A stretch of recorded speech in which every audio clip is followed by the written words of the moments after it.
Thanks, Ollie. Headmaster Dr. McEwen, Deputy Headmaster Mr. Davies, invited guests, staff, and of course, my fellow students.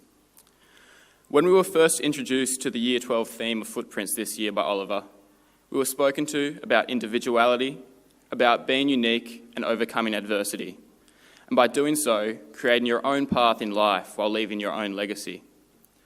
The focus of leaving a unique past is, I believe, crucial to living a fulfilling and well-remembered life. Not because it means you were successful in leaving a unique past, a standalone footprint on a beach rarely travelled, but because you lived a unique present and planned for a unique future. As a Year 12 student in 2019, I was aware of the footprint theme before this school year commenced. When the idea was first put forward to have footprints as our theme, there was resounding approval, as the word footprints aligned with so many of the other suggestions in one way or another. The overarching idea, tying all the suggestions together, was that we would leave a commemorated legacy at Hutchins.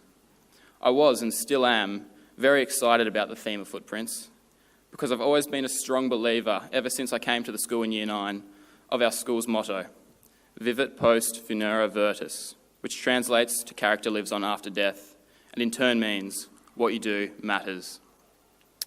And in a way, this theme embodies our motto perfectly. The things you do now will be remembered for years to come and can change the school community, if not the world, for the better. It is great to say that this has already been reinforced by a number of events, such as the great work done by George Scott in the mental health program, and the ELC Birthday Initiative, fostered by Nick Smart. And of course, we can't forget the Enviro Committee, chaired by Cameron Urquhart. These individual events have positively impacted the school and its community, and will hopefully leave footprints for others in the school to follow in the years to come. As well as being excited about the theme of footprints for the year, I was also slightly unsure of how I could incorporate this theme into my school life. At first, I thought my focus would need to be on leaving a good legacy. However, I quickly realised that before I could leave a good legacy, I would need to leave a good future. Now, this concept of leaving a good future may sound strange, but I believe it can be used to help you set goals and plan for what is to come. So what does leaving a good future look like, I hear you say? Well, to me, leaving a good future is to plan to do your best with a task you have in mind. And as an example of all of us students can relate to, we might get assigned an essay to compose over a 2-week period. And in that instant, when we receive that task, we have an opportunity to leave a good future. In this moment, you decide if you're going to try your best and put a significant amount of time and effort into achieving your goal. Then, when you achieve your goal, you'll find you are living a good present moment, and in turn, once that moment has gone, you'll be able to look back at a good past and confidently say to yourself that you did your best. In the social world we live in today, it is important to remember that your best will always be different to the next person's best. But that doesn't take away anything when it comes to you achieving your goals, no matter how small or big they may be. Unfortunately, even if you set yourself a goal in life, there will be hurdles to come.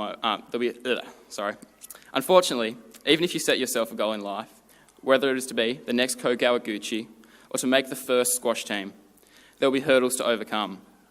And sometimes you won't succeed at reaching your goal, but that doesn't mean you can't leave a positive legacy in that moment. Whether the legacy is personal to you, like when you achieve that grade you've been striving for, or if it impacts others around you, like when Dubby shouts never surrender, even though the Orange Army weren't able to secure the win. But funnily enough, by not achieving your goal, in some ways it can benefit you, as it means you can learn and grow from that experience. A good friend of mine, Morgan Macbeth, told me before a game of rugby one day that you can never lose. You will either win or you will learn. And although slightly cliche, I strongly believe this saying can be incorporated into your daily life with everything that you do. There are always people saying that you can learn from the past, and that's exactly it.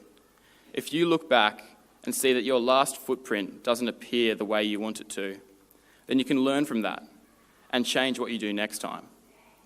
We must remember what Ollie said at the start of this year. The person next to you will most likely have a different shoe size. So don't try and fit into their shoes. If they succeed at reaching one of their goals and leave a positive legacy, it doesn't mean that you should then go and achieve the same goal and leave the same legacy the same way they did. You may indeed achieve the same goal, but you might fail first, and then you will learn from your mistakes and try to use a different method of reaching that goal. And when your hard work pays off, you'll move on from that moment with the fortune of being able to look back at your hard work and see the results. So no matter what you strive for in life, plan to leave a good future, as it will reward you with a good legacy. To finish, I implore you to write the following quote somewhere so you can view it daily and remember what is important. Learn from the past, prepare for the future, but live in the present. Thank you.